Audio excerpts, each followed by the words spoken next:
اللهم صل على سيدنا ومولانا محمد اللهم صل على السلام علیکم ورحمۃ اللہ وبرکاتہ۔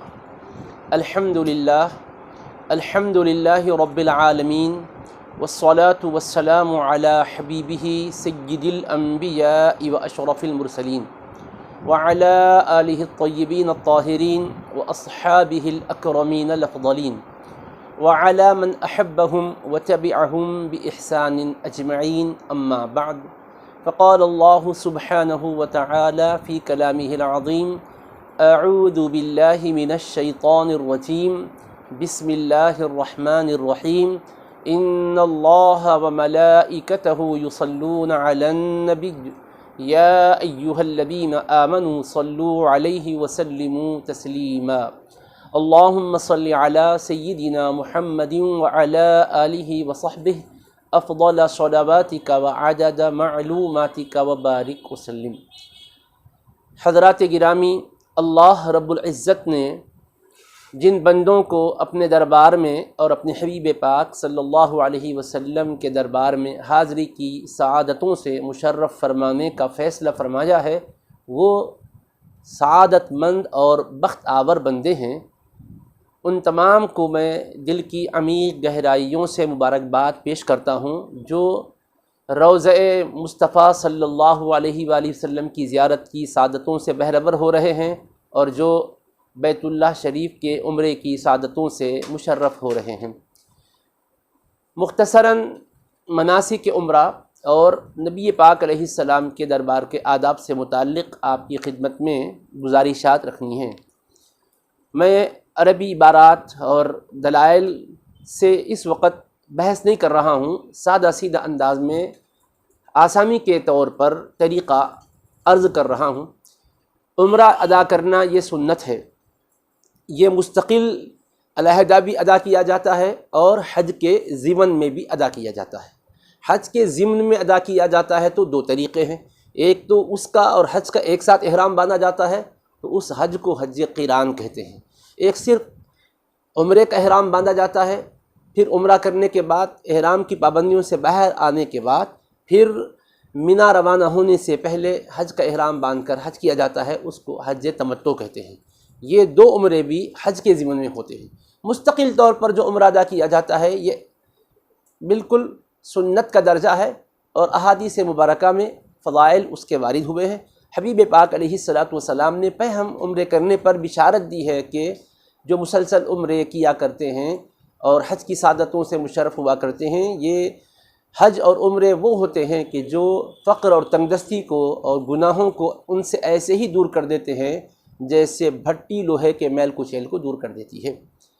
نبی پاک علیہ السلام نے عمرے کے ساتھ عمرہ کرتے جانے کی فضیلت بیان فرمائی ہے کہ ان کے مابین جو گناہ ہوتے ہیں اس کے لیے یہ کفارہ بن جاتے ہیں۔ اللہ کے حبیب علیہ السلام نے یہ بھی بشارت عطا کی ہے کہ جو ماہ رمضان میں عمرہ کرتا ہے گویا وہ حبیب پاک علیہ السلام کے ساتھ حج کی سعادتوں سے مشرف ہونے والے کی طرح اجر و ثواب پاتا ہے۔ اللہ کے حبیب علیہ السلام نے امت کے لیے آسانی فرما دی ہے۔ حج کے سلسلے میں تو ایام متعین ہے لیکن عمرے کو سال بھر ادا کرنے کی اجازت عطا فرمائی ہے۔ ہاں البتہ جن دنوں میں حج ہو رہا ہے، حج کے 5 دن جو ہوتے ہیں ان دنوں میں البتہ عمرے سے گریز کرنا ہوتا ہے، ورنہ سال کے بقیہ دنوں میں عمرہ کبھی بھی کیا جا سکتا ہے۔ اس کے اپنے احکام ہیں، اس کی اپنی کچھ پابندیاں ہیں۔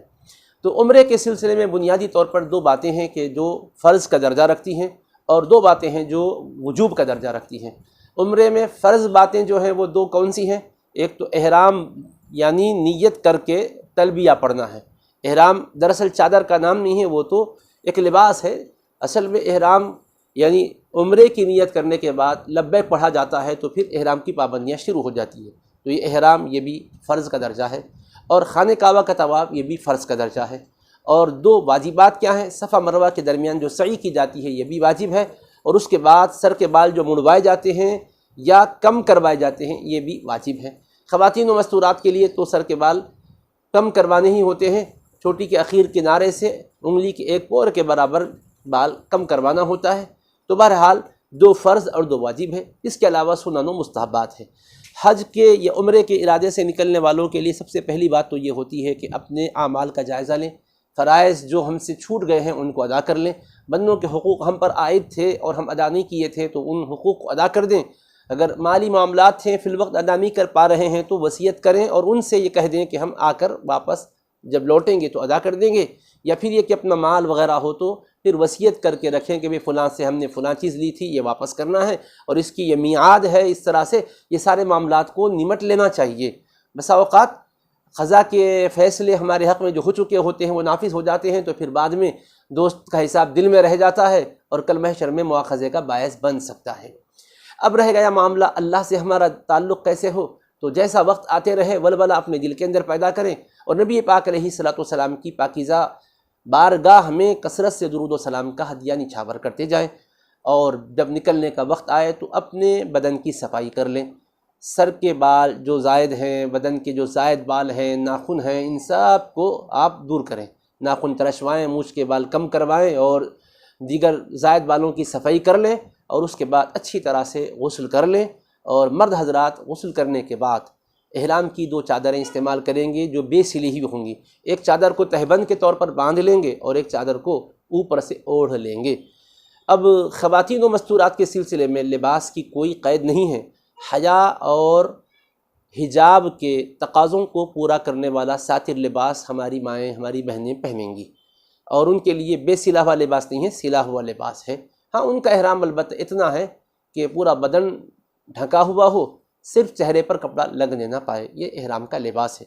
مرد حضرات کے لیے بے سلی ہوئی 2 چادریں ہونا چاہیے جس میں چہرہ بھی کھلا رہے، سر بھی کھلا رہے، یہ ان کے لیے ضروری ہوتا ہے۔ تو بہرحال ایک تہبند کے بطور چادر کو اچھی طرح سے باندھ لیں، اور باندھتے وقت اس بات کا خیال کریں کہ ناف کا جو سوراخ ہے وہ بھی چادر کے اندر آ جائے تاکہ بے ستری ہونے نہ پائے۔ اچھی طرح سے باندھ لینے کے بعد ایک چادر اوڑھ لیں۔ اب دیکھیں وقت کون سا ہے، اگر مکروہ وقت ہے تو نفل نہیں پڑھیں گے، اگر غیر مکروہ وقت ہے تو نفل پڑھ لیں گے، اور قبلہ رخ بیٹھے ہوئے ہی سر سے چادر ہٹا کر نیت کر لیں گے اور نیت کے ساتھ تلبیہ پڑھیں گے۔ اب یہ نماز کے ساتھ ہی نیت کر کے تلبیہ پڑھنا ہے، لیکن بسا اوقات اپنے گھر سے ہم جب نکلتے ہیں، ایئرپورٹ پہنچتے ہیں، امیگریشن بھی ہو جاتا ہے، بورڈنگ کارڈ ملتا ہے، امیگریشن ہو جاتا، سب کارروائیں ہو جاتی ہے اور فلائٹ ڈیلے ہو جاتی ہے، تو ایسی صورت میں 1 دن 2 دن رکنا پڑتا ہے، تو احرام کی پابندیوں میں رہنا رہتا ہے۔ ویسی کوئی حرج کی بات نہیں ہے، لیکن بعض لوگوں سے پابندیاں نہیں ہو پاتی، اس لیے ایسی صورت میں بربنا احتیاط ایسا کریں کہ گھر سے نکلتے وقت غسل کر لیں۔ اب مکہ مکرمہ کو جو راز جا رہے ہوں، اگر مدینہ منورہ کو جا رہے ہوں تو یہاں سے احرام باندھنے کی ضرورت نہیں ہے، مدینہ منورہ پہنچیں گے، آقا علیہ السلام کی بارگاہ میں حاضری کی سعادتیں حاصل کر کے جب وہاں سے مکہ مکرمہ کا ارادہ فرمائیں گے تب احرام باندھ کر چلیں گے، لیکن راز یہاں سے مکہ مکرمہ جا رہے ہوں تو پھر ایسی صورت میں احرام باندھنا ہی ہوگا۔ تو گھر سے غسل کر کے احرام کی چادریں مرد حضرات پہن لیں گے، عورتیں اپنے لباس حیا کو پہن لیں گی، اور مکمل طور پر جس سے کہ سر کے بال بھی دکھنے نہ پائے، پورا مکمل ڈھانپ لیں گی اپنے آپ کو۔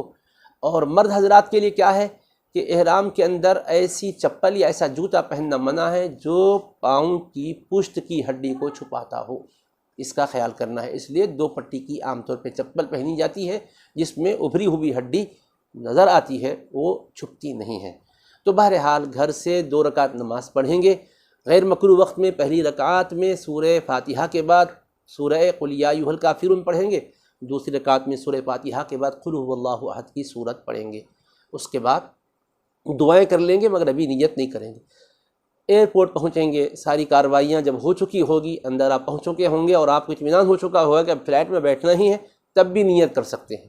لیکن میرا بھی ذاتی تجربہ یہ ہے کہ بسا اوقات ساری پابندیاں کارروائیاں ختم ہو کر بورڈنگ کارڈ لے کر انتظار میں ہوتے ہیں کہ اب جہاز میں بیٹھنا ہے، اور اعلان بھی ہوتا ہے کہ آپ کا جہاز آ چکا ہے، آپ کو اب سوار ہونا ہے، کچھ وقت باقی ہے، کچھ وقت باقی، اس کو اچانک اطلاع ملتی ہے کہ کوئی ٹیکنیکی پرابلم کی وجہ سے آپ کا جہاز اب اس وقت پرواز نہیں کر رہا ہے، آپ 1 دن کے بعد جائیں گے، تو لوگ اس وقت گھبرا جاتے ہیں۔ اس وجہ سے اگر ایسا کوئی خدشہ محسوس کر رہے ہوں تو آپ فلائٹ میں بیٹھنے کے بعد جب وہ پرواز کرنا شروع کر رہا ہو تب آپ نیت کر کے لبیک پڑھ لیں، اور جیسے ہی نیت کریں گے 3 مرتبہ لبیک پڑھیں گے، مرد اونچی آواز سے پڑھیں گے، لبیک اللہم لبیک لبیک لا شریک لک لبیک ان الحمد والنعمت لک والملک لا شریک لک، یہ ایک مرتبہ ہوا، اس طرح 3 مرتبہ پڑھیں گے۔ خواتین اور مستورات بھی پڑھیں گی مگر اتنی آواز سے کہ ان کے کانوں میں ہی پہنچے، کوئی بازو اور دائیں بائیں رہنے والوں کو سنائی نہ دے۔ اب جب یہ پڑھ چکے ہیں تو احرام کی پابندیاں شروع ہو گئی۔ خوشبو استعمال نہیں کر سکتے، کنگھی نہیں کر سکتے آپ، اور مرد حضرات چہرے اور کپڑے کو نہیں ڈھانپ سکتے۔ خواتین چہرے پر کپڑا اس طرح کے چہرے کو مس کرے استعمال نہیں کر سکتی۔ اگر اجنبیوں کے سامنے بے پردگی کا مرحلہ آ رہا ہو تو یہ نہیں کہا جاتا ہے کہ کھلا چہرہ رکھ کر پھرو، ایسے وقت میں چادر کو اپنے ایسے کھینچ لیں کہ وہ مس نہ کرے چہرے سے، اور حیا کے ساتھ پردے کی بھی پابندی ہو جائے۔ اب آپ جب چل رہے ہیں تو اپنا یہ ورد رکھیں کہ کثرت سے لبیک پڑھیں۔ اللہ کے حبیب علیہ الصلوۃ والسلام نے ارشاد فرمایا، جو بندہ لبیک پڑھتا ہے تو اس کے دائیں بائیں سے لے کر زمین کے آخری کنارے تک جتنے کنکر پتھر اور روئے زمین پر پڑے ہوئے درخت وغیرہ ہوتے ہیں یہ سب لبیک کہنے لگتے ہیں۔ تو بڑی فضیلت ہے، اور یہ ورد اسی حالت کا ہے، اس کا اہتمام کریں۔ ہاں البتہ ہوائی جہاز میں ایک خوشبودار ٹشو پیپر بھی دیا جاتا ہے چہرہ پوچھنے کے لیے، بعض لوگوں کو پتہ نہیں ہوتا، وہ خوشبو سے بھرا ہوا ہوتا ہے، اس کو استعمال مت کیجیے گا۔ اگرچہ کہ بعض حضرات کہتے ہیں کہ وہ ایسی خوشبو نہیں ہوتی ہے جس پر خوشبو کا اطلاق ہو، لیکن میرا عرض کرنا یہ ہے کہ احتیاط کرے تو اچھا ہی ہے نا۔ اگر بالکل خوشبو کے حکم میں نہ بھی آتا ہو تو شائبے سے بھی تو بچنا چاہیے۔ ایسا کون سا مسئلہ آیا کہ آپ اس کو استعمال کرنے پر مجبور ہو جائیں، تو بہرحال احتیاط کرتے ہوئے چلیے۔ نماز کا وقت ہے تو نماز پڑھیے، پلین میں بھی نماز کا موقع ہوتا ہے، بعض ہوائی جہازوں میں باقاعدہ نماز کی جگہ ہوتی ہے، بعضوں میں نہیں ہوتی ہے، لیکن نہ ہونے کی صورت میں اپنی سواری پر اپنی سیٹ پر بیٹھے ہوئے آپ نماز پڑھ لیں اشارے کے ساتھ۔ جب آپ ہوائی جہاز سے پرواز کرتے کرتے جدہ پہنچیں گے تو وہاں پہنچنے کے بعد اپنی قانونی کارروائیوں سے آپ فارغ ہوں گے، آپ کو باہر نکال کر پھر وہاں سے مکہ مکرمہ لے جایا جائے گا۔ آپ یاد رکھیے گا کہ کسی سے الجھنا نہیں ہے آپ کو، اور ذہنی الجھن میں مبتلا ہونا نہیں ہے، کسی کو مبتلا کرنا بھی نہیں۔ اگر کہیں کوئی آپ کے منشے کے مطابق نہیں ہوتا ہے تو صبر کر لیں، صبر پر بڑا اجر ملتا ہے، اور یہ عبادت تو خالصتاً اللہ اس کے رسول علیہ الصلوۃ والسلام کے بتلائے ہوئے طریقے کے مطابق کر کے ہم اپنی آخرت سنوارنے کو چلے ہیں، تو کسی کو ہم کیوں اپنے لیے مسئلہ بنا لیں۔ تو بہرحال آپ چلیں، اور جب آپ حدود حرم شریف میں داخل ہونے کے مرحلے پر ہوں تو اس وقت دعا پڑھ لیں۔ اس دعا میں جو حضور پاک علیہ الصلوۃ والسلام کی امت کو ہدایت دی گئی ہے وہ یہ ہے کہ اللہم ان ھذا حرمک وحرم رسولک فحرم لحمی وبشری وعظمی علی النار۔ اے اللہ، بے شک یہ تیرا حرم ہے اور تیرے رسول پاک علیہ السلام کا حرم ہے، تو میرے جسم کو، میرے گوشت کو، میرے اعضاء کو، میرے پوست کو، میری ہڈیوں کو اور میرے بال و پر کو تو دوزخ کی آگ پر حرام کر دے، یعنی دوزخ سے مجھے بچا لے۔ اس کا مفہوم ہے، عربی میں یاد نہ ہو تو کوئی حرج کی بات نہیں ہے، جتنی دعائیں ہیں یاد رکھیے۔ آپ اپنے وطن میں دعائیں کر رہے تھے، آپ تو اپنی زبان میں کر رہے تو پوری ہو رہی تھی کہ نہیں ہو رہی تھی؟ جب پوری ہوئی تبھی تو آپ عمرے کو جا رہے ہیں، عمرے کی بھی تو خواہش دل میں لے کر کتنے بار آپ نے دعائیں کی، آپ کی وہ دعا قبول ہوگی تو آپ کا سفر یہ بن گیا۔ تو آپ پریشان مت ہوئیے کہ عربی میں کریں گے تو شاید قبول ہوگی، اردو میں کریں گے تو شاید ریجیکٹ ہوگی، اس وسوسے میں مت جائیے۔ جس میں آپ کا دل اللہ کی طرف مائل ہوتا ہے اس زبان میں آپ دعا کیجیے، اپنا معروضہ رکھیے، عربی میں یاد ہو فبیہا، ورنہ ویسے بھی آپ الفاظ کا مفہوم اردو میں ادا کر لیجیے، اور حدود حرم میں داخل ہو جائیے۔ ایک اہتمام کی کیفیت ہو، وارفتگی شوق کا عالم رہے۔ پھر مکہ مکرمہ کی آبادی نظر آئے تو دعا کر لیں، ربی انزلنی منزلا مبارکا وانت خیر المنزلین۔ پھر اس کے بعد جب آپ اپنی رہائش گاہ پر پہنچے، سامان وغیرہ رکھ کر فارغ ہو جائیں، بھوک ہو تو کھانے سے فارغ ہو جائیں، اور اس کے بعد اگر واقعتاً بہت تھکے ماندے ہیں، ضعیف لوگ ہیں، خواتین ہیں، فی الفور عمرہ نہیں کرنا چاہتے ہیں تو آرام کر کے ریسٹ لے کر بھی عمرہ کر سکتے ہیں۔ اور اس کے بعد جب آپ تازہ دم ہو کر عمرے کے لیے مسجد حرام کا رخ کر رہے ہوں تو پھر آپ نہایت ہی شوق اور وارفتگی محبت میں آگے بڑھے، لبیک پڑھتے ہوئے جائیں، اور اپنی قیام گاہ کو دھیان میں رکھ کر چلیں۔ شوق میں نکل جاتے ہیں، بعض وقت واپسی میں قیام گاہ اور اس کے راستے کا اتنا خیال نہیں ہوتا، اب اس میں تلاش کے لیے مشکلات آتی ہیں۔ اس لیے جب بھی اپنی رہائش گاہ سے باہر نکلیں اچھی طرح سے دیکھ لیں گیٹ کے دائیں بائیں کون سی ہوٹل ہے، کیا عمارتیں ہیں، پھر سامنے کیا ہے، تو اس سے آپ کو پلٹنے میں دقت نہیں ہوتی ہے، اور اس کا کارڈ بھی ملتا وہ بھی ساتھ رکھ لیجیے۔ جب آپ مسجد حرام شریف میں داخل ہو رہے ہوں تو آپ کے قلب پر غیر معمولی کیفیت ہونی چاہیے، اور جب آپ مسجد حرام میں داخل ہوں تو مسجد میں داخل ہونے کے جیسے آداب ہے، پہلے بسم اللہ والصلاۃ والسلام علی رسول اللہ پڑھنا، پھر اس کے بعد اللہم افتح لی ابواب رحمتک پڑھ کر داخل ہونا ہے۔ داخل ہوتے ہی آپ دائیں یا بائیں کسی ایک طرف ہو جائیں جس میں رچ سے ہٹ سکیں آپ، پھر نگاہ اٹھا کر جو ہی دیکھیں گے اللہ کا مقدس عظمتوں والا گھر اپنی تجلیات کو بکھیرتا ہوا آپ کے سامنے ہوگا۔ جب اس پر نظر پڑے گی تو آپ کے دل کی کیفیت قابو سے باہر ہو جائے، کعبے پر پڑی جب پہلی نظر، کیا چیز ہے دنیا، بھول گیا۔ تو یہ حالت ہوتی ہے اس کعبے کے انوار و برکات کی۔ اللہ تعالیٰ وہ انوار و برکات سے ہمارے میاں خانے دل کو روشن و منور فرمائے، ہماری آنکھوں کو روشن و منور فرمائے۔ تو اس وقت جیسے ہی کعبہ پر نظر پڑے تو اللہ تبارک و تعالیٰ کی کبریائی بیان کریں، حبیب پاک علیہ السلام پر صلاۃ و سلام پیش کریں، اور اپنے گناہوں کی بخشش کے لیے التجا کریں، اور اپنے لیے یہ دعا مانگیں کہ اے اللہ تو مجھے مقبول الدعا بنا دے، یعنی ایسا بنا دے کہ میں جو جائز دعائیں کروں وہ قبول ہو جائیں۔ اب اس کے بعد مختلف دعائیں کریں اپنے لیے، اپنے گھر والوں کے لیے، اور تمام مسلمانوں کے لیے، اور تمام انسانیت کے لیے۔ اللہ کے حبیب علیہ السلام نے دعا میں دائرے کو تنگ کرنے سے منع فرمایا، وسیع پیمانے پہ اللہ سے رحمت مانگے۔ اللہ کی رحمت ایسی ہے کہ آپ کو ملے گی تو شاید دوسرے کو کم ملتی ہوگی، ایسا مت سمجھیے، سب کو ملتی ہے اللہ کی رحمت۔ اس کے بعد آپ دیکھیں نماز کا کوئی وقت اگر ہے، آپ وہ پڑھ چکے ہیں یا نہیں پڑھ چکے ہیں، جائزہ لیں۔ وقت ہو چکا نہیں پڑھے ہیں تو پڑھ لیں، اگر پہلے سے پڑھ چکے ہیں تو اب دوسری نماز کے انتظار میں بیٹھنے کی ضرورت نہیں، آپ مطاف شریف میں اتر جائیں، اور آپ اپنی جو ساتھ چپل وغیرہ ہوتی ہے کسی باکس میں رکھ رہے ہیں تو ڈبے کو دھیان میں رکھیں، اس کے نمبر کو دھیان میں رکھیں۔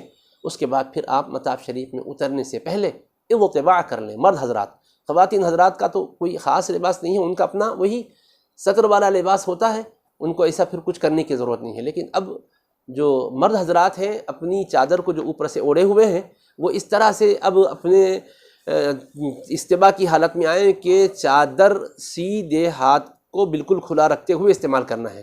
تو یعنی چادر سیدھے ہاتھ کی بغل سے لیتے ہوئے بائیں کندھے پر ڈال لیں، اور یہ سیدھا ہاتھ مکمل انگلیوں سے شانے تک کھلا رہے، اس کو اطباع کہتے ہیں۔ یہ صرف طواف کے وقت میں ہی کرنا ہے، اس سے پہلے بھی نہیں، اس کے بعد میں بھی نہیں۔ تو استباع کی حالت میں آپ مطاف شریف میں اتریں گے، اور جب مطاف میں اتریں گے تو کعبۃ اللہ شریف تو ہر طرف سے انوار و برکات کا مخزن ہی نظر آتا ہے، لیکن حجر اسود سے طواف شروع کرنا ہے تو دھیان رکھیں حجر اسود کے قریب آپ کو پہنچنا ہے۔ آپ اگر حجر اسود کا تعین کرنا چاہیں تو ادھر کعبۃ اللہ کے ارد گرد جو مسجد حرام شریف کی دیواریں ہیں، آپ اس پر نظر ڈالیں، ایک گرین لائٹ رہتی ہے، وہ حجر اسود کے بالکل سیدھ میں اوپر کو ہوتی ہے، اس کو نظر میں رکھتے ہوئے آگے بڑھیں۔ پھر حجر اسود آپ کے سیدھے جانب ہوگا، کعبۃ اللہ آپ کے بالکل سامنے ہوگا، رخ کر کے ٹھہر کر نیت کر لیں۔ اب میں جیسے شروع میں بھی عرض کیا، عربی میں یاد ہو تو کوئی اچھی بات ہے، یاد نہ ہو تو کوئی ٹینشن نہ لیں، دل میں یہی نیت کر لیں، اے اللہ میں تیرے مقدس گھر کے طواف کے ساتھ پھیرے کی نیت کرتا ہوں، تو اس کو میرے حق میں آسان کر دے اور قبول فرما لے۔ اب اس کے بعد آپ سیدھی جانب کو سرکیں اور بالکل حجر اسود کے سامنے ہو جائیں، تو دونوں ہاتھ کانوں تک اٹھائیں اور یہ پڑھیں، بسم اللہ والحمد للہ واللہ اکبر والصلاۃ والسلام علی رسول اللہ۔ اپنے دونوں ہاتھوں کو چھوڑ دیں، پھر آگے بڑھ کے حجر اسود کو چومنا ہے، لیکن ہجوم کی وجہ سے چومنا ذرا ابتدا میں مشکل ہوتا ہے۔ نمبر 2، اگر ہجوم کم ہو، اگر موقع بھی ملتا ہے تو اس پر خوشبو مل دی جاتی ہے، آپ احرام کی حالت میں خوشبو استعمال نہیں کر سکتے، تو لہٰذا حجر اسود کو چومنے اور ہاتھ لگانے کی آپ نیت سے آگے بڑھنے کی کوشش نہ کریں، بلکہ وہیں دونوں ہاتھوں کو اس کی جانب کریں اور دونوں ہاتھوں کو چومیں اس طرح سے کہ آواز پیدا نہ ہو۔ اب یہ آپ کا استعلام ہو گیا۔ اس کے ساتھ ہی آپ کعبۃ اللہ بائیں طرف ہوتا ہے، آپ طواف اپنا شروع کرتے ہیں۔ اس میں دعائیں بھی بتائی گئی ہے، اللہم ایمانا بک وتصدیقا بکتابک ووفاء بعہدک واتباعا لسنت نبیک صلی اللہ علیہ وسلم پڑھیں، یا پھر یہ نہ ہو تو یہی عرض کرتے ہوئے کہ اے اللہ تجھ پر ایمان رکھتے ہوئے، تیری کتاب کی تصدیق کرتے ہوئے، اور تیرے حبیب پاک علیہ الصلوۃ والسلام کے فرامین کی تصدیق کرتے ہوئے، تیرے عہد و پیمان کو پورا کرتے ہوئے تیرا یہ بندہ طواف کر رہا ہے۔ اب آپ طواف شروع کر رہے ہیں، خانہ کعبہ آپ کی بائیں طرف ہے۔ اس دوران آپ مختلف دعائیں، درود پاک اور دعائیں قرآن پاک میں جو آئی ہے، وہ احادیث شریفہ میں جو آئی ہے پڑھتے جائیں، یا کچھ بھی نہ ہو تو سوم کلمہ پڑھتے ہوئے آپ طواف کرتے جائیں۔ آپ جب اس طرح سے طواف شروع کریں گے تو ابتدا کے 3 پھیروں میں آپ کو رمل کرنا ہے، یعنی مرد حضرات کو دونوں شانوں کو جنبش دے کر، سینے کو بھار کر قریب قریب قدم ڈال کر تیز تیز چلنا ہے، اس کو رمل کہتے ہیں۔ یہ 3 پھیروں میں سنت ہے۔ اگر رش ہے زیادہ، یہ خواتین اور مستورات آپ کے ساتھ ہیں یا بوڑھے حضرات ہیں، تو اب یوں چلیں گے تو ان حضرات کو زحمت ہوگی، تو اس کو ایسی صورت میں چھوڑ دیا بھی جا سکتا ہے۔ تو اس طرح سے آپ جب چلیں گے تو حجر اسود کے بعد پھر آپ آگے بڑھتے بڑھتے دعائیں کرتے کرتے آئیں گے، تو پھر حجر اسود کے اس طرف والا جو کونا ہے اس کو رکن یمانی کہتے ہیں۔ آپ اس کے بالکل پاس سے گزریں تو اس کا بھی استلام کرنا ہے، یعنی دونوں ہاتھ اس پر رکھیں یا سیدھا ہاتھ اس پر مس کر کے گزریں۔ لیکن جیسے میں نے عرض کیا، خوشبو لگی ہوئی ہوتی ہے، نفل طواف میں کیجئے، لیکن عمرہ جو طواف ہوتا ہے اس میں احرام میں ہوتے ہیں۔ احرام جس احرام کی حالت میں جس قسم کا طواف آپ کر رہے ہوں گے اس وقت نہ کریں، ہاتھ نہ لگائیں، یہی اچھا ہے آپ کے لیے۔ لیکن وہاں استلام نہیں کرنا ہے، ہاتھ نہیں لگا سکے تو اشارہ کرتے ہوئے نہیں گزرنا ہے، اس میں ہاتھ لگانا ہی ثابت ہے، اشارہ کرنا ثابت نہیں ہے۔ آپ وہاں سے پھر آگے بڑھیں گے تو جو رکن یمانی اور حجر اسود کے بیچ کا حصہ ہے اس کو مستجاب کہتے ہیں۔ 70,000 فرشتے وہاں مقرر ہیں، اور جو وہاں دعا کرتے ہیں ان کی دعاؤں پر وہ آمین کہتے ہیں۔ کیا اللہ کا کرم! ہمیں کیا معلوم کہاں کیا ہوتا ہے، لیکن غیب داں نبی پاک علیہ السلام نے خوشخبری بھی دیتی ہے کہ تم یہاں سے گزرو تو تم دعا کرو، اور غلاموں تمہاری دعاؤں پر میرے رب نے 70,000 فرشتوں کو مقرر کیا، کام کیا؟ صرف آمین کہنا۔ یا اللہ یہ طواف کرتے کرتے یہاں سے گزرتے ہوئے جو دعائیں کر رہے ہیں کہ دعائیں قبول فرما، دعائیں قبول فرما لے۔ کیا ہمارے نصیب ہو سکتے ہیں؟ یہ صرف حبیب پاک علیہ السلام کا تصدق ہے۔ اسی لیے وہاں ربنا آتنا فی الدنیا حسنۃ وفی الآخرۃ حسنۃ وقنا عذاب النار وادخلنا الجنۃ مع الابرار، یا عزیز و یا غفار پڑھتے ہوئے گزرنا ہے۔ اور ایک دعا بھی بتائی گئی ہے، اللہم انی اعوذ بک من الکفر والفاقۃ ومواقف الخزي فی الدنیا والآخرۃ۔ یہ دعا اگر یاد ہو تو اچھا ہے، ورنہ اس کا مطلب ذہن میں رکھ لیں، اے اللہ میں تیری پناہ میں آتا ہوں کفر سے، یعنی بے ایمانی سے، غربت و تنگدستی سے، اور رسوائی کے مقامات سے دنیا اور آخرت میں، تو اپنی پناہ میں لے لے مولا۔ اس مقام پر جبریل علیہ السلام حبیب پاک علیہ السلام سے عرض کیے تھے، مصطفیٰ یہاں یہ دعا کی جائے، اس لیے اگر یہ دعا کی جاتی ہے تو اور بہتر بات ہے۔ اب پھر ایسے ہی چلتے ہوئے حجر اسود کے پاس پہنچیں گے تو وہی استلام کریں گے، یعنی اس کی جانب آپ رخ کریں گے، دونوں ہاتھ سے اشارہ کریں گے، اپنے ہاتھوں کو چومیں گے، بسم اللہ والحمد للہ واللہ اکبر والصلاۃ والسلام علی رسول اللہ کہتے ہوئے ہاتھوں کو چوم کر پھر طواف اپنا جاری رکھیں گے۔ یہ ایک پھیرا ہوا، اس طرح آپ کو 7 پھیرے مکمل کرنے ہیں، اور 7 پھیروں میں 8 مرتبہ آپ کو استعلام کرنا ہے۔ یعنی پہلے پھیرے کے شروع میں آپ کیے تھے، ہر پھیرے کے ختم پر کریں گے 8 ہوں گے۔ جب آپ 3 پھیروں میں رمل کریں گے، بقیہ پھیروں میں رمل نہیں کریں گے۔ اس طرح سے آپ دعاؤں میں مصروف رہتے ہوئے محویت کے عالم میں طواف کر کے جب 7 پھیرے مکمل کر چکے ہوں گے تو پھر آپ کا ماشاءاللہ طواف ہو گیا۔ اب آپ اپنی چادر کو درست کر لیجئے، سر پر مت اوڑھیے، صرف دونوں کندھوں پر اوڑھ لیجئے جیسے آپ احرام کے بعد اوڑھے ہوئے تھے۔ اور یاد رکھیے لبیک کا آپ کا ورد طواف شروع کرنے تک جاری رہے گا۔ طواف شروع ہو جائے گا تو لبیک کا اب وظیفہ نہیں پڑھیں گے، آپ دیگر ادعیہ میں مصروف رہیں گے۔ آپ کا طواف مکمل ہو گیا، آپ کو 2 رکعت واجب و طواف ادا کرنی ہے، اور مکروہ وقت نہ ہو تو یہ نماز فی الفور پڑھنی ہے، ورنہ مکروہ وقت ہے تو ٹلنے کا انتظار کیجیے گا۔ اب آپ مطاف میں کہاں پڑھیں گے؟ مقام ابراہیم کے پیچھے پڑھیں گے، یہ بہتر ہے۔ بسا اوقات ہجوم کی وجہ سے وہاں موقع نہیں ملتا، پوری مسجد حرام میں حسب سہولت کہیں بھی وہ 2 رکعت نماز آپ پڑھ سکتے ہیں۔ اب اس میں بھی یہ ہے کہ پہلی رکعت میں سورہ قل یا ایھا الکافرون پڑھیں گے سورہ فاتحہ کے بعد، دوسری میں قل واللہ احد کا سورہ پڑھیں گے سورہ فاتحہ کے بعد۔ نماز کے بعد دعاؤں میں مصروف ہو جائیں گے۔ دعا سے فارغ ہو جانے کے بعد آپ ملتزم سے چمٹ کر دعائیں کریں گے۔ ملتزم یعنی خانہ کعبہ کا دروازہ اور حجر اسود کے بیچ کا جو حصہ ہے وہ دیوار ملتزم کہلاتی ہے، لیکن یاد رہے کہ خوشبو اس پر مل دی جاتی ہے، آپ احرام ہی میں ہیں، اس لیے آپ اس سے اگر چمٹ جائیں گے تو احرام کی پابندیوں کے خلاف ہو جائے گا۔ اس لیے اب کم سے کم اس کے بالمقابل کھڑے ہو کر کچھ دعائیں کر لیں، پھر اس کے بعد زمزم شریف لیں اور زمزم شریف جی بھر کے پئیں۔ ہاں البتہ کسی کو شوگر کی وجہ سے پیشاب زیادہ آتا ہے وہ ابتدا میں کم پیے، کیونکہ آپ طواف کے لیے بھی، آپ صحیح کے لیے بھی آپ کو جانا ہے۔ اب اس کے بعد پھر طہارت کا تقاضا اگر آپ کو مجبور کیا تو پھر مطاف سے باہر آئیں گے، پھر کر کے اندر جائیں گے تو آپ کو زحمت ہو سکتی ہے، تو اس لیے ایسے موقع پر نکلتے وقت خوب جی بھر کے پی لیں، فی الوقت 1 گلاس پر اکتفا کر لیں۔ کون؟ ایسے لوگ جو تقاضے طہارت کی وجہ سے مجبور ہوتے رہتے ہیں۔ تو آپ جب زمزم پئیں گے تو آپ زمزم کا گلاس لیں گے، کعبۃ اللہ کی طرف رخ کریں گے اور 3 گھونٹ میں پئیں گے، اور پھر جب زمزم سے آپ سیر ہو چکے ہوں گے تو کعبۃ اللہ کی طرف چہرہ کیے ہوئے ہی یہ دعا پڑھیں گے، اللہم انی اسألک علما نافعا ورزقا واسعا وعملا متقبلا ومن کل داء شفاء۔ یہ عربی میں یاد نہ ہو تو ذہن میں اس کا مطلب عرض کر دیں، جو اللہ تعالیٰ سے مطلوب ہے ہم کو مانگنا ہے، اے اللہ میں تجھ سے نفع بخش علم مانگتا ہوں، کشادہ رزق مانگتا ہوں، مقبول عمل مانگتا ہوں، اور ہر بیماری سے شفا مانگتا ہوں۔ حدیث مبارک میں آیا ہے کہ جس مقصد کے لیے زمزم پیا جاتا ہے وہ مقصد حاصل ہوتا ہے، اس لیے زمزم پیتے وقت یہ نیت بھی کریں کہ مالک یہاں زمزم پلا رہا ہے، کل محشر میں اپنے حبیب پاک کے دست اقدس سے جام کوثر پلانا، اور کسی کا محتاج نہ کرنا، اپنے حبیب پاک علیہ السلام کا سچا عاشق اور اپنا وفادار بندہ بنائے رکھنا۔ زمزم سے آپ فارغ ہو چکے، اب اس کے بعد آپ کو یہ بھی اجازت دی گئی ہے کہ زمزم کچھ چہرے پر آپ ملے، سر پر اور اپنے سینے پر، اپنے بدن پر مل لیں، لیکن گرنے نہ پائے اس کا بھی خیال کریں احتیاط کے ساتھ۔ اب اس کے بعد آپ صفا مروہ کی سعی کے لیے جانا چاہتے ہیں۔ اب اپنی حالت دیکھیں، اگر بہت تھکے ہوئے تو کچھ دیر بیٹھ سکتے ہیں آپ، کوئی حرج نہیں، کسی جانب بیٹھ جائیں۔ نہیں الحمدللہ تازہ دم ہے، فوری فارغ ہونا چاہتے ہیں تو یہ بہتر ہے، سنت طریقہ بھی یہی ہے۔ تو اب صفا مروہ کی سعی کے لیے جانے سے پہلے پھر حجر اسود کے مقابل آ کر ایک مرتبہ استلام کر لیں۔ یہ نواں استلام ہو رہا ہے، بسم اللہ والحمدللہ واللہ اکبر والصلاۃ والسلام علی رسول اللہ کہہ کر اشارہ کریں دونوں ہاتھوں سے اس کی جانب، اور اپنے ہاتھوں کو چوم لیں، پھر آپ صفا مروہ کی سعی کے لیے نکل پڑیں۔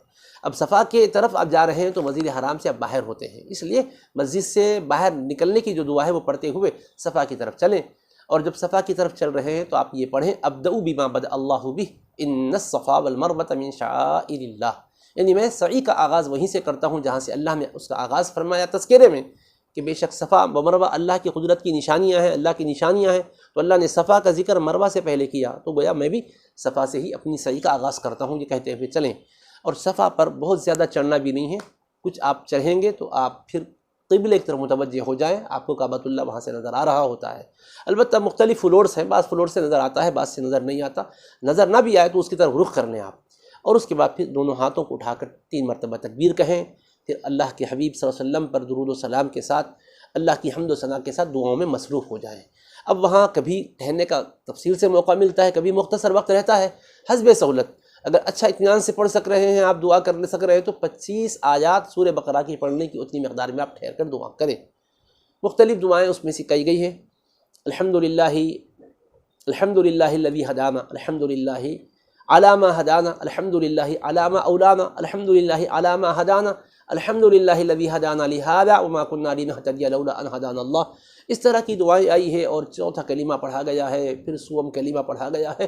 اس کے بعد بھی اپنے مالک کو مولا سے عرض کرنا ہے کہ مولا جیسے تو نے توفیق دی، مجھ کو صاحب ایمان بنایا، تجھ سے میرا ایک معروضہ ہے مولا، تو ایمان کی دولت سے مجھے محروم نہ فرما، مجھے اسی پر موت عطا فرما، ایمان پر کلمے پر یوں معروضہ کریں، اور اس کے بعد پھر نیت کرنے، اے اللہ میں صفا اور مروہ کے درمیان سعی کی نیت کرتا ہوں، تو اس کو میرے لیے آسان کر دے اور میری طرف سے قبول فرما لے۔ ایک بات خیال میں رکھیے کہ کبھی عمرہ لوگ دوسروں کی طرف سے بھی کرتے ہیں، اگر دوسروں کی طرف سے کر رہے ہیں تو شروع میں بھی جب احرام باندھ رہے ہیں تب بھی ان کی طرف سے نیت کریں۔ مثلا کوئی اپنے والد مرحوم کی طرف سے کرتا ہے تو کہیں اے اللہ میں اپنے والد مرحوم کی طرف سے عمرے کی نیت کرتا ہوں، تو اس کو میرے لیے آسان فرما دے اور میری طرف سے میرے والد بزرگوار کے حق میں قبول فرما دے۔ اس کے بعد پھر لبیک پڑھ لیں۔ اسی طرح سے طواف کے موقع پر بھی کہ میں مالک و مولا میں اپنے والد مرحوم کی طرف سے طواف کی نیت کرتا ہوں، آسان فرمائے اس کو اور قبول فرمائے، اس کا ثواب انہیں عطا فرما۔ سعی کے موقع پر بھی یہی کہ میں اپنے والد مرحوم کی طرف سے سعی کی نیت کرتا ہوں، اس کو میرے لیے آسان فرما اور قبول فرما، اس کا ثواب انہیں عطا فرما۔ تو جس کے لیے بھی کر رہے ہیں ان کی طرف سے تذکرہ بھی ہونا چاہیے۔ اصل میں نیت تو دل کے ارادے کا نام ہے، مگر زبان سے کہہ لینا چاہیے تاکہ دل اور زبان کی موافقت ہو جائے۔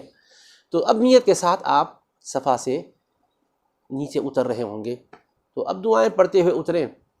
لبیک تو موقوف ہو گیا، اب آپ چلتے ہوئے آگے بڑھیں گے تو گرین لائٹ کا ایک ایریا آتا ہے، اس کے مابین تیزی سے گزرنا ہوتا ہے مرد حضرات کو، تو تیز تیز دوڑتے ہوئے گزرنا ہوتا ہے، لیکن جن کے ساتھ لیڈیز ہیں یا بزرگ حضرات ہیں یا چھوٹے بچے ہیں، یہ تیزی سے دوڑنے سے وہ بچھڑ سکتے ہیں، بعد میں سب احرام میں ہونے کی وجہ سے انہیں پہچاننے میں دقت ہو سکتی ہے، تو اس میں گنجائش ہے کہ آپ آہستہ چلتے ہوئے مرحلہ اپنے صفا مروہ کی سعی کا طے کریں۔ 2 گرین لائٹوں کے بیچ میں آج کل تو کیا پورے ایریا ہی کو گرین کر دیا گیا ہے، پہلے ایک جہاں شروع ہوتا ہے وہاں گرین لائٹ رہتی تھی، جہاں اس کو ختم کرنا ہوتا ہے وہاں ہوتی تھی، مگر اس وقت پورا ایریا ہی گرین لائٹوں سے ممتاز کر دیا گیا ہے، تو اس علاقے سے آپ تیز تیز گزریں۔ مرد حضرات خواتین تو اطمینان سے ہی چلیں۔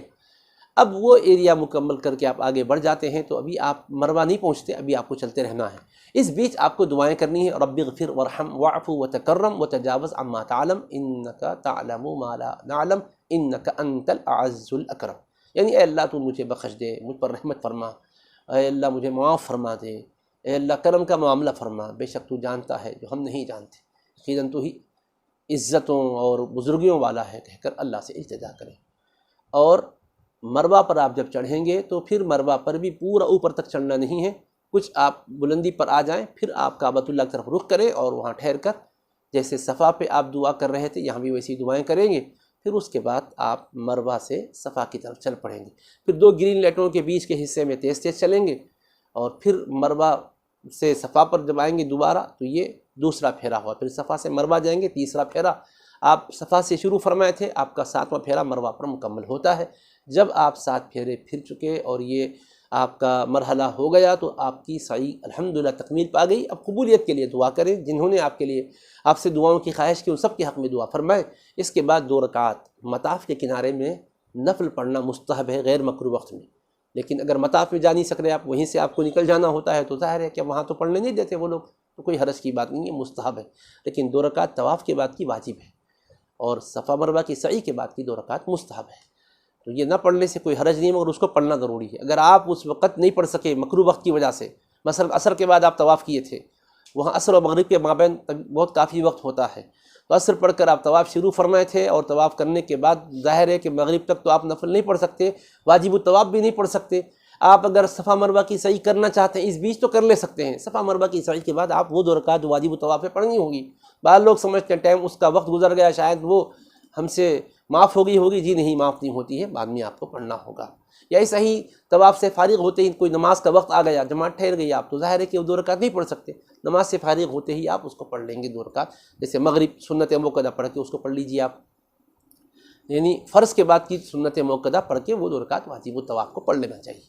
بہرحال اس طرح سے آپ سعی سے فارغ ہو چکے، اب آپ مسجد حرام سے باہر آئیں گے اور اس کے بعد مرد حضرات کے لیے سر کے بال مڑوانا یہ افضل ہے، اور اگر نہیں مڑوانا چاہتے ہیں تو کتروائیں وہ، مگر کتروانے میں ایک شرط ہے، اگر انگلی کے 1 پورے سے زائد بال ہیں سر پر تو 1 پورے کی اتنی مقدار میں کٹانا واجب ہے، کتروانا واجب۔ اگر ابتدا سے ہی چھوٹے ہیں، 1 ہی پور کے اتنے ہیں یا اس سے کم ہیں تو مڑانا ضروری ہے، اگر کم کرائیں گے تو واجب ادا نہیں ہوگا، احرام کی پابندیوں سے آپ باہر نہیں آئیں گے، اس کو اچھا خیال میں رکھنا چاہیے۔ تو مرد حضرات سر کے بال مڑوائیں گے، یہ افضل ہے۔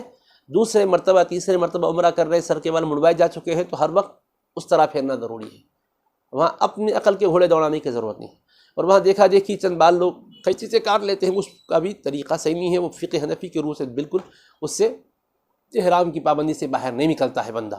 خواتین و مستورات اپنے چوٹی کے آخری حصے سے 1 پورے کے اتنی مقدار میں بال کٹوا لیں گی، چوتھائی حصے کے بال کٹوانا ہے، لیکن اب چوتھائی کے تعین میں کبھی 1 آدھ بال ادھر ادھر ہونے کا خوف رہتا ہے، لہٰذا کل بال ہی 1 پورے کی اتنی مقدار میں وہ خود کاٹ لے سکتی ہے یا کسی اپنے محرم سے کٹوا لے سکتی ہے، مگر کاٹتے وقت کسی اجنبی کی بالوں پر نظر نہیں پڑنا چاہیے۔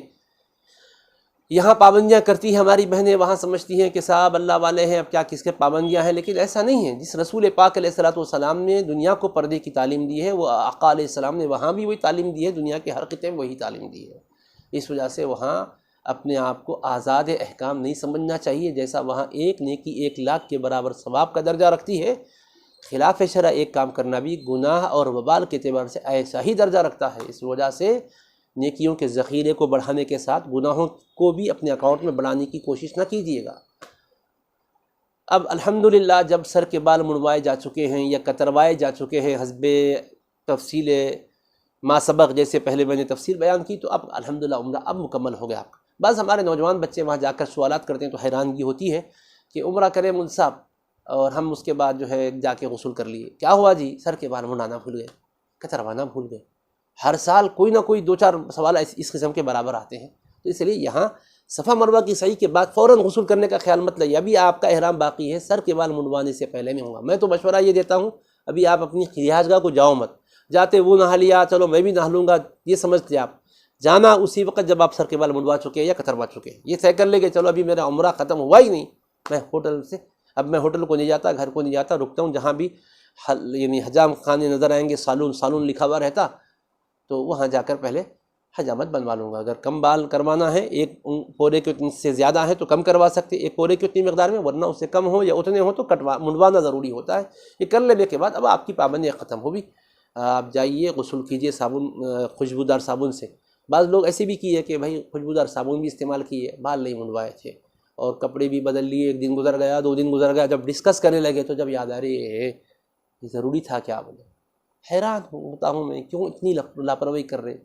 آپ پیسے ہے بول کے حج یا عمرہ کر رہے ہیں کیا؟ آپ احکام سمجھ کے سیکھ کر جان کر کیجئے، اس کے برکات بھی ملیں گے۔ اور اس کے بعد اب اتنے غلطیاں ہو جاتی ہیں، بعض لوگوں کو دیکھا میں 55 بکرے ان پر واجب ہو گئے، 55 بکرے کون دیتے اب؟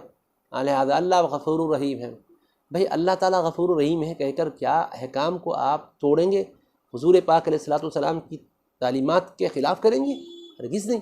سیدی محدث لقب قبلہ رحمۃ اللہ علیہ فرمائے اچھا چلو بھائی دوا ہے کہہ کر زہر پئیں گے کیا؟ میں زہر پیتا ہوں کیوں؟ تریاق موجود ہے، تو اس کو کوئی عقل مند بولے گا؟ ڈاکٹر میرے ابا جان ہے جی، میں تو کیا فکر کرتا ہوں، مجھے چلو ہر چیز کھا لیتا ہوں پی لیتا ہوں، ڈاکٹر کا بیٹا ہوں، تو کیا ڈاکٹر کے بیٹے ہونے سے آپ کو صحت و شفا مل جاتی ہے کیا؟ اس لیے شریعت سب پر لاگو ہوتی ہے، اس کا خیال کرنا چاہیے۔ اس طرح سے آپ ماشاءاللہ عمرے سے فارغ ہوں گے، بقیہ وہاں دنوں میں جتنا بھی اللہ آپ کو موقع دے رہا ہے غنیمت سمجھیے، طواف کثرت سے کیجیے۔ عمرے بھی مزید کرنا چاہتے ہیں تو مسجد عائشہ رضی اللہ عنہا جا کر وہاں سے احرام باندھ کر، یعنی چادریں تو اپنے مقام سے غسل کر کے پہن لیجئے، لیکن وہاں جا کر 2 رکعت نماز پڑھ کے نیت کر کے لبیک پڑھ کے آئیے۔ اگر کوئی جدہ شریف گئے ہوئے ہیں، وہاں سے دل کہتا ہے کہ عمرہ کر لے، تو وہاں سے بھی احرام باندھ کے آ سکتے ہیں۔ مکہ مکرمہ کے قیام کے پہلے یا مکہ مکرمہ کے قیام کے بعد جب مدینہ منورہ کو جا رہے ہوں تو شوق ذوق کو بڑھائیے، کثرت سے درود و سلام پیش کرتے ہوئے پہنچیے، اور بارگاہ حبیب کبریہ صلی اللہ علیہ وسلم میں حاضری دینے کے ساتھ سارے کے سارے صغیرہ کبیرہ گناہوں کی بخشش کا مجدہ مل جاتا ہے۔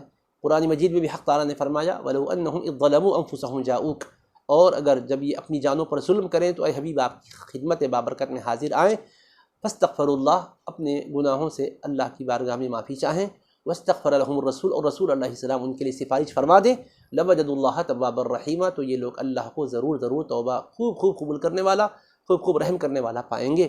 حضرت امجد حیدرآبادی نے بڑی پیاری بات کہی، وہ کہتے ہیں روضہ پاک کی تجلی سے طور سینہ ہے اپنے سینے میں، سفر حج کا ماحصل یہ ہے کعبے والا ملا مدینے میں۔ وہ ایک عجیب تأثر اپنا بیان کرتے ہیں، وہ فرماتے ہیں میں حج پر گیا تو خانہ کعبہ کا ہر طرح سے جائزہ لیا، دیکھا تو اس کا ادھر دروازہ نظر آ رہا ہے، ادھر حتیم نظر آ رہی ہے، پھر دیکھا تو میزاب رحمت ہے، تو میں سوچا یہ میزاب رحمت جدھر دروازہ ہے ادھر کیوں نہیں، جدھر مقام ابراہیم ہے ادھر کیوں نہیں، جدھر حجر اسود ہے ادھر کیوں نہیں، جدھر رکن یمانی ہے ادھر کیوں نہیں؟ جائزہ لیا، غور کیا تو سمجھ میں آیا کہ یہ ایرو کے نشان کی طرح کسی کا پتہ بتا رہا ہے، تو میزاب رحمت جدھر رخ کیا ہوا ہے وہ نبی رحمت علیہ السلام کا شہر مدینہ منورہ ہے، تو حتیم کعبہ گویا کہ یوں لگ رہا ہے کہ کعبۃ اللہ کا یہ محراب ہے، اور میزاب رحمت نبی رحمت کی طرف نشاندہی کر رہا ہے، یعنی یہاں رحمت پانے والوں، یہاں رحمتیں اسی وقت تمہیں ملے گی جب نبی رحمت سے تمہارا دامن سے جب تمہیں مکمل وابستگی نصیب ہوگی۔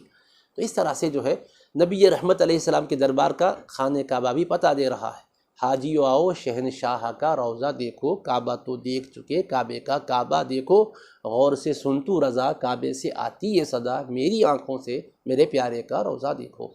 تو اسی کیف کے عالم میں مدینہ منورہ پہنچیں گے، اور جیسے ہی مدینہ شریف کے حدود یعنی حرم کے حدود نظر آئیں گے، آپ داخل ہونے سے پہلے اس میں بھی وہی دعائیں پڑھ لی ہیں کہ اے اللہ یہ تیرے اور تیرے حبیب کا حرم پاک ہے، میرے جسم کو، میری کھال کو، میرے اعضاء کو، میرے گوشت و پوست کو دوزخ پر حرام کر دے اور مجھے باادب لوگوں میں شامل فرما دے۔ پھر درود پاک سفر میں کثرت سے پڑھتے ہوئے پہنچیں گے، قیام گاہ پہنچ کر ساز و سامان رکھیں گے، غسل کر کے اچھا لباس پہنیں گے، جو نیا ہو تو وہ بہتر ہے، ورنہ جو بھی اس میں بہتر لباس ہے اس کو پہنیں گے، خوشبو لگائیں گے، اور مسجد نبوی شریف ادب سے پہنچیں گے۔ اگر وقت مکروہ نہ ہو تو 2 رکعت تحیۃ المسجد پڑھ لیں گے، اس کے بعد باب السلام سے آقا علیہ السلام کی بارگاہ بے کس پناہ میں درود و سلام پیش کرنے کے لیے چلیں گے، اور وہاں نہایت ہی احترام اور ادب کے ساتھ دل پر ادب کا پہرا رہے، اور یہ کیفیت دل کے اندر رہے کہ حضور پاک علیہ السلام اپنے روضہ اقدس میں حیات ہیں اور ہماری حاضری سے باخبر ہیں، ہمارے معروضات سن رہے ہیں، ہماری دعاؤں پر آمین فرماتے ہیں، اور ہمارے جو معروضات و گزارشات ہوتے ہیں اس کا جواب عطا فرماتے ہیں۔ اس کیف کے عالم میں، اس یقین کی کیفیت میں آپ آگے بڑھتے ہوئے سرور کونین علیہ السلام کی جالی اقدس کے سامنے پہنچیں تو بالکل وہاں آ جاتے ہیں، بالکل حضور پاک علیہ السلام کے رخ انور کے سامنے ہوتے ہیں، جن کو ملا شرف ہے مواجہہ شریف کا، آقا ہے ان کے سامنے، وہ آقا کے سامنے، یہ منظر ہوتا ہے۔ اور اللہ کے حبیب علیہ السلام کی بارگاہ اقدس میں نہایت ادب کے ساتھ، نہایت خشوع خضوع کی کیفیت کے ساتھ صلاۃ و سلام عرض کریں۔ اب دیکھیے وہاں کبھی مفصل آپ کو سلام پیش کرنے کا موقع ملتا ہے، کبھی ایسا ہوتا ہے کہ وہ نگران کار آگے بڑھنے کے لیے کہتے ہیں، تو اپنے کو یہ دل میں کیفیت رکھنی چاہیے کہ ایک لمحے کے لیے صحیح ہم وہاں سے گزر بھی رہے ہیں تو بہت بڑی بات ہے۔ میرے پیر و مرشد سید ابو البرکات عارف باللہ خلیل اللہ شاہ صاحب رحمۃ اللہ علیہ جب آقا علیہ السلام کی بارگاہ میں حاضری کے لیے پیش ہوتے تھے تو وہاں ہمارے پیر بھائی جو موجود تھے انہوں نے مجھ سے فرمایا کہ حال یہ ہوتا تھا کہ حضرت بس نہایت مختصر کھڑے ہو کے سلام پیش کر کے آگے بڑھ جاتے تھے، پوچھنے پر عرض کرتے ہم جیسے سیاہ کاروں کی کیا حیثیت ہے کہ حضور اقدس علیہ السلام کی بوادِ شریف میں ٹھہر سکیں، ایک کی کیفیت الگ الگ ہوتی ہے. جن کی یہ تقوی طہارت کی پارسائی کی زندگی، ارے ان کا یہ عالم تھا تو ہم خاکساروں کا کیا عالم ہوگا.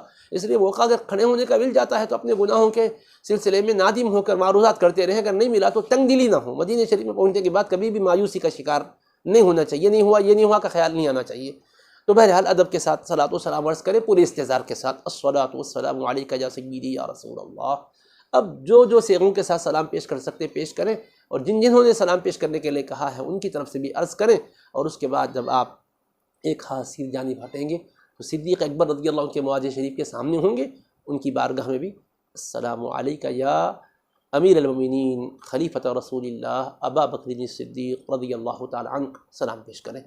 پھر سیدھے ہاتھ پہ اور ایک ہاتھ آگے بڑھے تو فاروق اعظم کے مواجہ شریف کے بالکل آپ سامنے ہوتے ہیں. ان کی خدمت میں السلام علیک یا امیر المومنین خلیفۃ رسول اللہ سیدنا عمر الفاروق رضی اللہ تعالی عنہ سلام پیش کریں.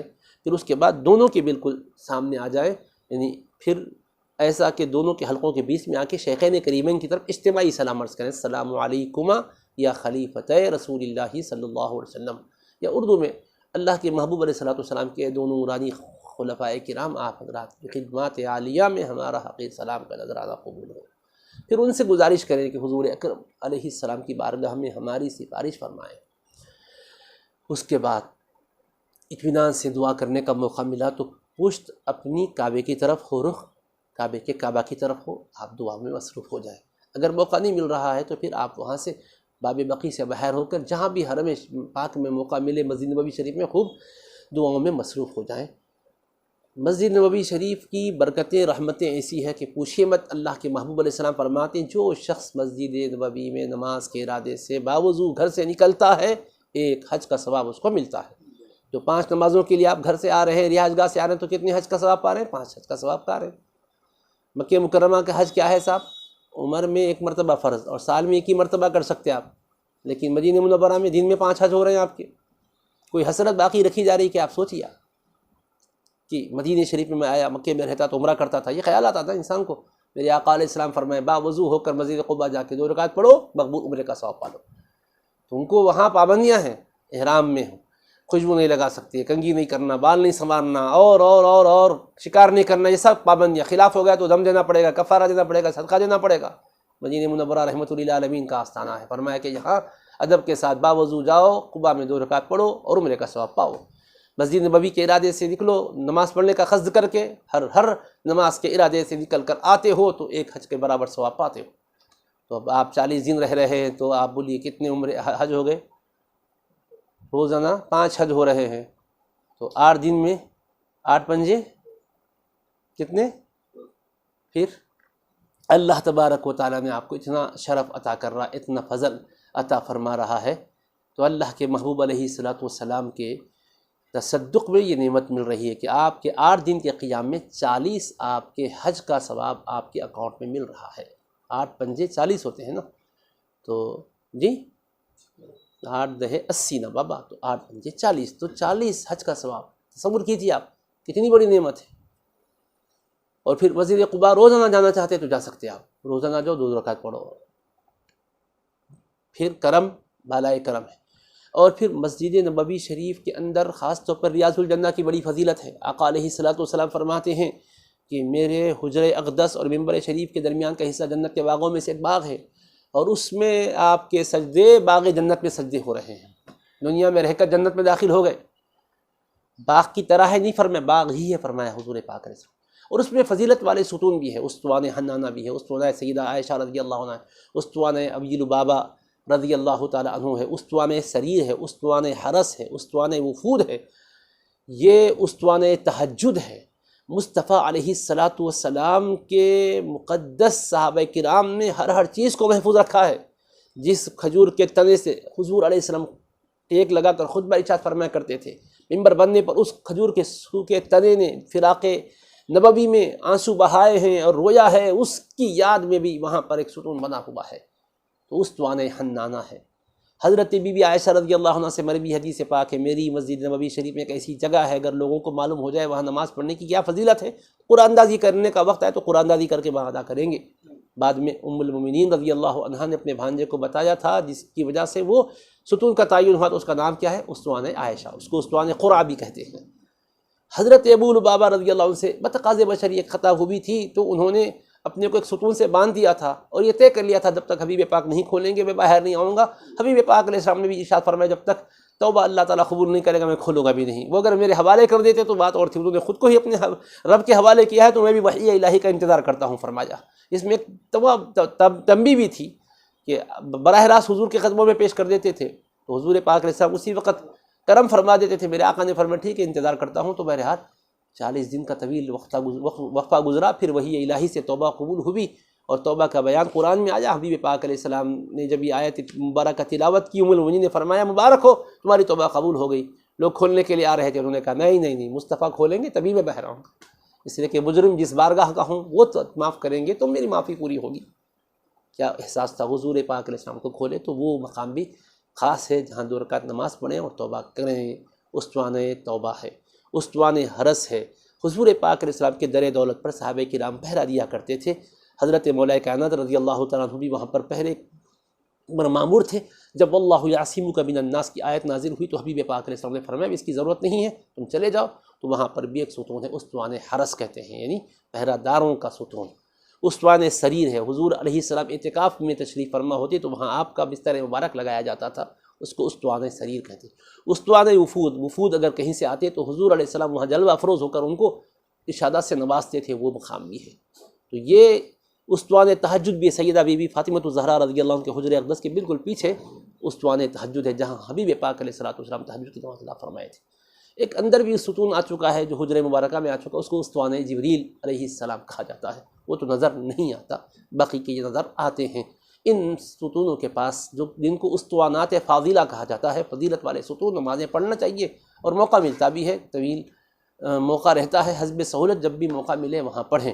اب مسجد نبوی شریف میں نمازوں کے قیام کو غنیمت جانیں، اور پھر جنت البقیع میں جہاں 10,000 سے زائد صحابہ کرام آرام فرما رہے ہیں، اہل بیت کے نفوس قدسی آرام فرما رہے ہیں، بے شمار ائمہ، صلحاء، تابعین، محدثین، فقہاء آرام فرما رہے ہیں، وہاں بھی زیارت کے لیے جائیں، لیکن اندر جانا ہمارے ناقص مشورے کے لحاظ سے بہتر نہیں ہے، اس لیے کہ فی الوقت جو راستہ بنا دیا گیا ہے کہ مزارات شریفہ کے نشانات مٹا کر اس پر سے راستہ نکالا گیا ہے، اس لیے بے حرمتی ہو جاتی ہے۔ مین گیٹ میں بھی داخل ہونے کے بجائے باہر ہی 4 دیواری کے کنارے پر کھڑے رہ کر ان کی خدمات عالیہ میں سلام عرض کریں۔ حضرت سیدہ کائنات ہیں، امہات المومنین ہیں، بنات طیبات ہیں، امام حسن مجتبیٰ ہیں، حضرت دائی حلیمہ سعدیہ ہیں، حضرت عبداللہ رضی اللہ عنہ حضور کے والد بزرگوار ہیں، متعدد صحابہ ہیں، حضرت سیدنا عثمان غنی رضی اللہ تعالیٰ عنہ خلیفہ سوم بھی وہیں پر بقیع شریف میں ہیں، حضور پاک علیہ وسلم کے چچا جان بھی حضرت عباس رضی اللہ عنہ ہیں، حضرت مولا کائنات کی والد ماجدہ حضرت فاطمہ بنت اسد رضی اللہ عنہ بھی ہیں، حضور پاک علیہ السلام کے قرابت قریبہ والے بھی ہیں، صحابہ کرام بھی ہیں، تو ان سب کی خدمات عالیہ میں سلام پیش کریں اور ہدیے اجر و ثواب پیش کریں۔ اب احد شریف جنتی پہاڑ ہے، حبیب پاک علیہ السلام نے فرمایا احد جبل من جبال الجنہ، احد یحبنا ونحبہ، یہ پہاڑ وہ ہے جو ہم سے محبت کرتا ہے اور ہم اس سے محبت کرتے ہیں، اس کی بھی زیارت کریں۔ اور قسم کھا کے ہم کہہ سکتے ہیں کہ حضور کو دیکھنے والے اب ظاہری اعتبار سے دنیا میں کون ہیں دعویٰ نہیں کیا جا سکتا، لیکن پہاڑ قسم بخدا وہی ہے جس نے حضور کی زیارت کی ہے۔ اس کو دیکھیں اس تصور کے ساتھ کہ اے خوش نصیب پہاڑ، تو نے مصطفیٰ کو دیکھا ہے، میرے مصطفیٰ نے تجھ کو دیکھا ہے۔ اب تعمیرات میں، توسیعات میں ہر چیز آتے چلے گی، مگر پہاڑ کو کوئی آج تک کسی اعتبار سے بھی تعمیرات کا نشانہ نہیں بنا ہے، وہ اپنی حالت پر ہے۔ تو ایک عجیب سرور کی کیفیت پیدا ہو جاتی ہے اس پہاڑ کو دیکھنے میں بھی۔ محب مصطفیٰ ہے، ایک محب کو دیکھتا ہے، اور محبتوں کی یگانت کی وجہ سے جو اپنائیت رہتی ہے وہ ایک منظر الگ ہی ہوتا ہے اس کا۔ اور اسی کے دامن میں معرکہ احد ہوا تھا، حضرت نبی پاک علیہ السلام کے 70 صحابہ شہید ہوئے، تو حضرت سیدنا امیر حمزہ رضی اللہ تعالیٰ عنہ، حضرت سیدنا مصعب بن عمیر رضی اللہ عنہ، حضرت سیدنا عبداللہ بن جحش رضی اللہ عنہ، ان کے مزارات بالکل پاس میں ہیں۔ باقی ایک گوشے میں بقیہ شہداء کرام کے مزارات مقدسہ ہیں، ان کی زیارت کریں اور رحمتوں برکتیں وہاں سے حاصل کریں۔ مسجد قبلتین، وہ مسجد جہاں نبی پاک علیہ السلام نماز پڑھا رہے تھے اور 2 رکعت پڑھ چکے تھے، صحابہ اقتداء میں نماز پڑھ رہے تھے، قلب اقدس میں داعیہ پیدا ہوا کہ بجائے بیت المقدس کے کعبے کو قبلہ بنا دیا جاتا تو اچھا تھا۔ مالک لوح و قلم نے فوراً جبریل امین کو مامور کیا کہ اب تاخیر نہ کی جائے، میرے محبوب کے دل کے اندر خواہش مچل رہی ہے، میں اب ایک رکن بھی آگے ادا کرنے نہیں دوں گا، اسی وقت جاؤ اور قرآن کی آیت تلاوت کر دو۔ تو وہ آیت نازل ہوئی، قد نری تقلب وجهک فی السماء فلنولینک قبلۃ ترضاها۔ حبیب پاک علیہ الصلوۃ والسلام اسی موقع پر پلٹ گئے اور 2 رکعت بقیہ آپ نے کعبے کی طرف رخ کر کے پڑھائی ہے، اسی لیے اس مسجد کو قبلتین کی مسجد کہا جاتا ہے، یعنی بیک وقت 2 قبلوں کی طرف ایک نماز ادا کی گئی۔ بعد میں پھر وہ ایک ہی قبلے والے بن گئے، یعنی کعبہ کی طرف ہی اس کا رخ ہے، ڈائریکشن ہے، لیکن قبلتین کیوں کہتے ہیں؟ ایک نماز 2 قبلوں کی طرف ادا ہوئی، 2 رکعت بیت المقدس کی طرف مخالف سمت میں، 2 رکعت خانہ کعبہ کی طرف اس کے مخالف سمت میں، تو اس کی بھی زیارت کریں اور وہاں بھی نماز پڑھیں۔ مسجد قباء کا بھی میں ذکر کر چکا، غزوہ خندق جہاں ہوئی وہاں پر کئی مساجد تھیں، اب بعض مساجد ہیں اور ایک بڑی مسجد بنا دی گئی ہے، تو وہاں مسجد فتح بھی ہے، خاص طور پہ چہارشنبے کے دن جا کر وہاں نماز پڑھنے کے بعد جو دعائیں کی جاتی ہے قبولیت اس کی ہوتی ہے کہہ کر روایات میں آیا ہے۔ میں نے شروع میں جیسے عرض کیا کہ یہ مختصر کہنا چاہتا ہوں سادہ انداز میں، اس لیے میں عبارات نہیں پڑھ رہا ہوں، حوالے جات نہیں دے رہا ہوں، میرا ارباب سخن دلائل کے ذریعے سے موضوع ثابت کرنے کے لیے نہیں ہے، بلکہ آسانی کے ساتھ جانے والوں کے لیے طریقہ بتانے کی خاطر ہے۔ اس لیے میں نے دلائل کے موضوع سے متعلق کوئی حصہ آپ کو نہیں دیا، صرف سادہ سیدھا انداز میں طریقہ عرض کر دیا تاکہ اس کو پیش نظر رکھتے ہوئے زیارت کر کے برکتیں رحمتیں پا سکیں۔ اور آخر میں ایک بات عرض کرنا چاہتا ہوں کہ لوگ وہاں سے آتے ہوئے کوئی کھجور شریف لاتے ہیں، زمزم شریف لاتے ہیں، تسبیحات لاتے ہیں، مسواک شریف لاتے ہیں اور آنکھوں میں لگانے کا سرما لاتے ہیں، یہ سب کچھ ہے، لیکن حقیقت میں تحفہ یہ ہے کہ حضور پاک علیہ السلام کے صحابہ کرام اہل بیت نے جو قربانیاں دی تھی وہ پاکیزہ جذبات دلوں میں لے کر آئیے۔ میرے آقا علیہ الصلوۃ والسلام کے کم و بیش 1,24,000 صحابہ جنہوں نے آپ کے ساتھ حج کیا تھا۔ آپ جنت البقیع میں دیکھیں گے 10,000 12,000 صحابہ ہیں، چند ہزار جنت المعلا میں مکہ مکرمہ میں ہے۔ اب بولیے مکہ مکرمہ مدینہ منورہ 2 روحانی مرکزوں میں کتنے صحابہ ہیں؟ جملہ 15 سے 20,000 کے اندر ہے۔ کتنے صحابہ تھے؟ 1,24,000۔ تو 24,000 بھی مکہ مکرمہ مدینہ شریف میں نہیں رہ گئے، باقی کہاں گئے؟ 1 لاکھ سے زائد صحابہ دنیا بھر میں پھیل گئے مصطفیٰ کے پیغام کو پہنچانے کے لیے۔ انہی کی بدولت سے آج دنیا کے چپے چپے میں اسلام کی شمع روشن ہے، اولیاء کرام انہی کے فیض یافتگان ہیں۔ تو مطلب یہ ہوا کہ محبت رسول کا تقاضا یہی تھا کہ وہ وہیں کے رہ جاتے، مگر انہوں نے کہا نہیں، الا فلیبلغ الشاہد الغائب، میرے آقا کا فرمان ہے، جو یہاں موجود ہے میرے پیغام کو سنیں، ان کی ذمہ داری ہے کہ پیغام کو ان تک پہنچائیں جو موجود نہیں ہیں۔ اس طرح پیغام پہنچانے کے لیے حبیب پاک علیہ السلام نے ہمیں حکم فرمایا وہ ہر طرف پہنچے، پیغام مصطفیٰ علیہ الصلوۃ والسلام کی برکات کو دنیا میں عام کرنے کے ارادے سے۔ تو یہ جذبات حضرت ابراہیم خلیل اللہ بھی دل میں لے کر آئیے، جذبات اسماعیل ذبیح اللہ بھی دل میں لے کر آئیے، جذبہ حضرت ہاجرہ رضی اللہ عنہا بھی دل میں لے کر آئیے، امہات المومنین کے جذبات، بنات طیبات کے جذبات، حسنین کریمین کے جذبات، اہل بیت کے جذبات، صحابہ کے جذبات، اولیاء صلحاء کے جذبات، ائمہ امت کے جذبات جو دین کے تئیں ہیں وہ لے کر ساتھ آئیے، تاکہ عملی زندگی ہماری اتنی پاکیزہ ہو جائے کہ اب ہمیں کہنا نہ پڑے، لوگ ہم کو دیکھ کر اپنی زندگی کو سنوارنے لگ جائیں۔ بار الہ تیرے حبیب پاک علیہ الصلوۃ والسلام کے وسیلے سے ہماری جو شکستہ زبان سے ہم نے مختصر عمرہ اور مدینہ منورہ کے سلسلے میں باتیں عرض کی ہے قبول فرما، اگر کہنے میں ہم سے مولا کہیں بھول چوک ہوئی ہے تو اپنے فضل و کرم سے معاف فرما دے، ہمیں صحیح طریقے سے صحیح نہج اور ڈھنگ سے احکام اور مناسک کی ادائیگی کی توفیق عطا فرما، گناہوں کو معاف فرما، خطاؤں سے درگزر فرما، جو جا رہے ہیں ان کو اے اللہ برکت نصیب فرما، جو نہیں جا سکے ان کے لیے اسباب مہیا فرما، تڑپنے پھڑکنے کی توفیق دے، دل مرتضیٰ سوز صدیق دے، قوت عشق سے ہر پست کو بالا کر دے، دہر میں اسم محمد سے اجالا کر دے صلی اللہ علیہ وآلہ وسلم۔ خدا یا بحق بنی فاطمہ کے برقول ایماں کنم خاتمہ، اگر دعوتم رد کنی ور قبول، منو دست دامان آل رسول، عزت فیل خواجہ گانے نقشبند، کار دنیا عاقبت محمود باد، وصلی اللہ تعالی علی خیر خلقہ سیدنا محمد وآلہ وصحبہ اجمعین برحمتک یا ارحم الراحمین، الحمد للہ رب العالمین۔ السلام علیکم ورحمۃ اللہ وبرکاتہ۔